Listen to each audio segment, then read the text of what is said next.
বৃদ্ধাশ্রম। কবি শুভ দাশগুপ্ত লেখা কবিতা বৃদ্ধাশ্রম। পয়লা শ্রাবণ। খোকন, আজ তোর জন্মদিন।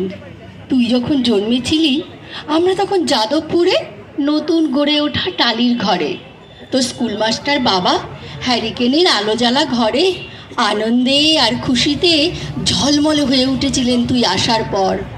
তোর নাম রেখেছিলেন সুকল্যাণ। মানুষটার মনটা ছিল একেবারে শিশুর মতো। অভাবে অনটনে বেঁচে থাকা নানা দুর্বিপাকেও ভেঙে পড়তেন না কখনো।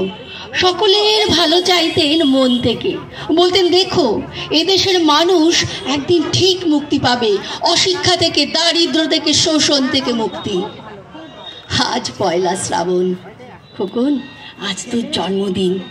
তোর মনে আছে আমাদের যাদবপুরের ভাঙা ঘরে মেঝেতে বাক্স থেকে বের করে তোর মেজুমাসির হাতে তোলা আসনটা পেতে দিতাম, সামনে রাখতাম ঠাকুরের আসনের প্রদীপখানা।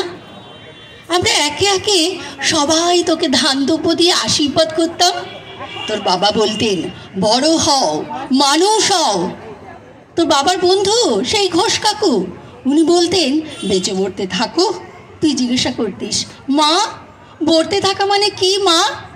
আমি বলতাম না কিছুই, শুধু ওই ধান দুপো দিতাম আর মনে মনে বলতাম ঠাকুর ঠাকুর আমার খোকনকে মানুষের মতো মানুষ করে তোলো, ওর জন্য সত্যিকারের এক মানুষ হয়, ওর জন্য কোনো বিপদ না হয় ঠাকুর।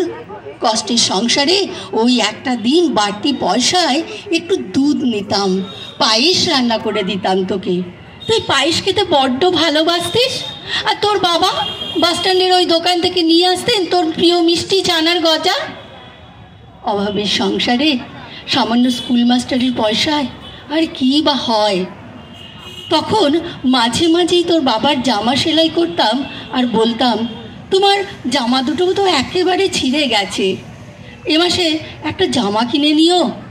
উনি বলতেন সামনে খোকন বড় হচ্ছে, ভাবছি এ মাস থেকে বাড়তি আছে দুধ নেব, দুধে শক্তি বাড়ে, বুদ্ধি বাড়ে। শক্তি আর বুদ্ধি না হলে তোমার খোকন মস্ত বড় মানুষ হবে কি করে। ভাবছি আরও দুটো টিউশনি নেব। সারাদিন ছাত্র পড়িয়ে পড়িয়ে তিনি শেষে মানুষটা একেবারে ক্লান্ত হয়ে যেতেন।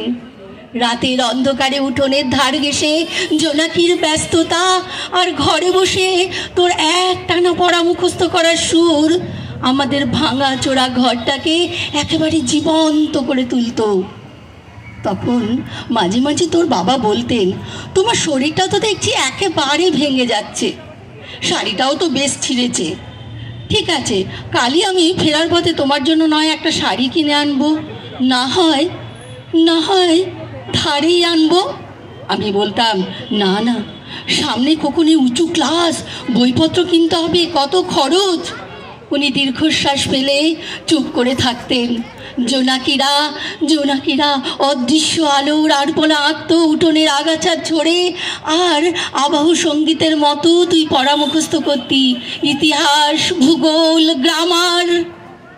তুই কত, আমরা নিরাশ হইনি, তুই কত বড় মানুষ হলি, সব পরীক্ষায় কত ভালো ফল হলো তোর। তোর বাবা বললেন আরও বড় হও, উচ্চশিক্ষায় উচ্চ সম্মান অর্জনের একমাত্র পথ। তুই আরও পড়লি, কত বড় চাকরি হলো তোর। তোর মনে আছে কখন প্রথম মাসের মাইনে পেয়ে তুই আমাদের জন্য কত কিছু কিনে এনেছিলি।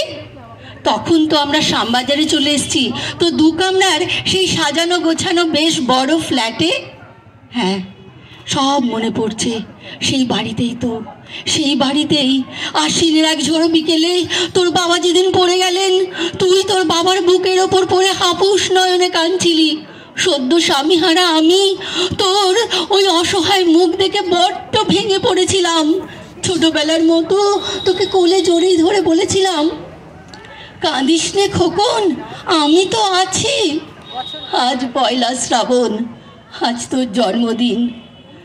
শহর থেকে অনেক দূরে মফস্বলের এক বৃদ্ধাশ্রমেই আমি এখন একেবারে একা খোকন। আজ তোকে খুব দেখতে ইচ্ছা করছে খোকন, তোকে, বৌমাকে আর ছোট্ট বিল্টুকে।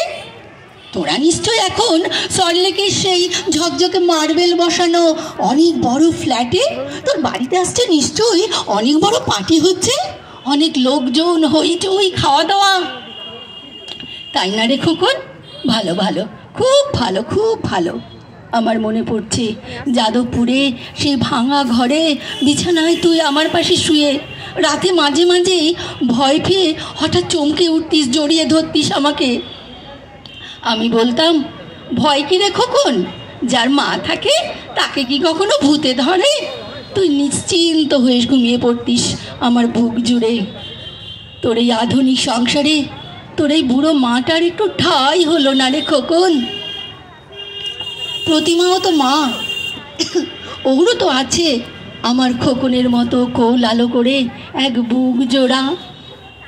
আর সময়ের কি পরিবর্তন!